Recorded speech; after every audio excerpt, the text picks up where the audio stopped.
माननीय विधायक Shri Nabakishore Mallik. Honourable speaker madam, आपण माध्यम मान्यवर मंत्री ठारू जानिबाकु चाहे जयदेव निर्वाचन मंडली रे शतकड़ा 80% चाषी चाष उपर निर्भर करती। एठारे शीतल भंडार नहीं। विगत अधिवेशन में मु शीतल भंडार प्रस्ताव रखी। मान्यवर मंत्री कहे कि जयदेव निर्वाचन मंडली रे शीतल भंडार व्यवस्था केबे आ केते सुधा करिवे। धन्यवाद। मान्यवर मंत्री। मान्यवर बाचस्पति महोदय, जो मु एथिरे आउ गोटे कथा समस्त विधायक बंधु एटी अछंती समस्त को अनुरोध करी जे जो आमे ये योजनार प्रणयन पाई आपण मानकर भी समस्तंकर सहयोग दरकार अछि। विधायक बंधु माने तांको अंचल रे जो उद्योगी अछंती तांकू आपण माने नुआ कोल्ड स्टोरेज स्थापना पाई आपण माने जदि तांकू आग्रह करेइबे एवं तांकर आपण मानकर रेकमेंडेशन को भी विभाग प्रायोरिटी सहित नेकी सेमानकर जदि सेमानकर फिजिबिलिटी स्टडी करवाठू आरंभ करिके तांकर कोल्ड स्टोरेज स्थापना पर्यंत सबु प्रकार सहायता सेतरे दबा पाई विभाग निश्चित भाव में चेष्टित हो। माननीय विधायक श्री मनोरंजन दान सामंतराय।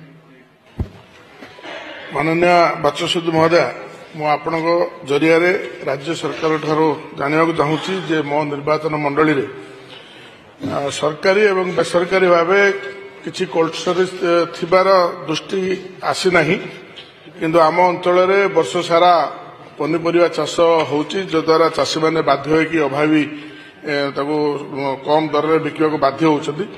तेणु राज्य सरकार ठारे मोर अनुरोध रहउची जे आम निर्वाचन मंडली रे राज्य सरकार तरफ सरकारी भाव हो कि बेसरकारी भाव हो ताकू आम अंचल रे कोल्ड स्टोरेज प्रतिष्ठा करिवार चेष्टा करिवे।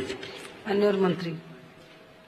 मान्यवर बाचस्पति महोदय, मो से कथा मान्यवर विधायक चिकेटी को भी कहवाकू चाहूची जे जदि कोनोसी उद्योगी चाहूचंती तांकू आमे संपूर्ण सहायता देकी सेठी कोल्ड स्टोरेज करैबार आवश्यकता अछि, काहेकि सेटा चाष को भी समान भाव में प्रोत्साहित करेबो।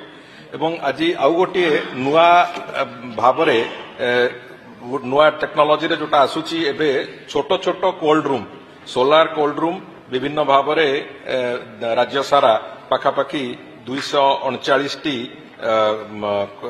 Solar cold room 10,795 metric ton capacity जोटे 10 टन 5 टन विभिन्न पंचायत रे भी आरंभ होवार प्रक्रिया आरंभ होईछि।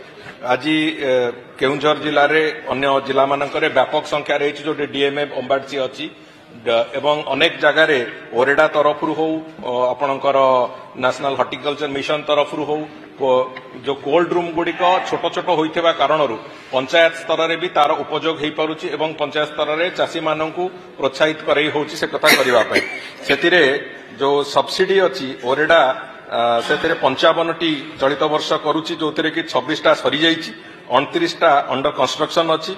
नेशनल हॉर्टिकल्चर मिशन से 40टा कोल्ड रूम करचंती जो 30टा सोलार और 10टा इलेक्ट्रिसिटी ऑपरेटेड।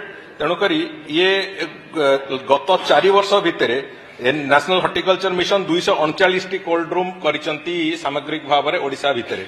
तेणुक बड़ कोल्ड स्टोरेज हो पारे ये छोट कोल्ड स्टोरेज जोटा पाखापाखि 25-26 लाख टंका विनियोग से भी 35% जदि शेड्यूल्ड एरिया होची ताले 50% तार सब्सिडी अच्छी। नॉन शेड्यूल्ड एरिया रे तार 35% सब्सिडी भी मिलिबो। तेणुक एटा करबा फल आमर उत्पादन भी बढ़िबा आरंभ करछि। तेणुक आमे आशा करूचे जदि आमे याकु सफल भाव में निश्चित भाव में विभिन्न जगह विभाग तरफ भी अवेयरनेस कैंप इत्यादि इत्यादि करा जाउछि एवं से बाबद रे भी विभागीय स्तर में माननीय उपमुख्यमंत्री स्तर में से विभिन्न समय समीक्षा भी करा जाउछि तार अग्रगति बाबद रे। तेणुक ये गोटे त्वरान्वित बेगरे आरंभ होइछि प्रक्रिया। तेणुक आमे आशा करिबा निश्चित भाव में जो टार्गेट अच्छी जो पीरियड अच्छी स्कीम रो जो पीरियड अच्छी से पीरियड भितर ओडिशा निजर जो कोल्ड स्टोरेज कैपेसिटी को लेकिन संपूर्ण रूपे सेल्फ सफिशिएंट निश्चित भाव में हम।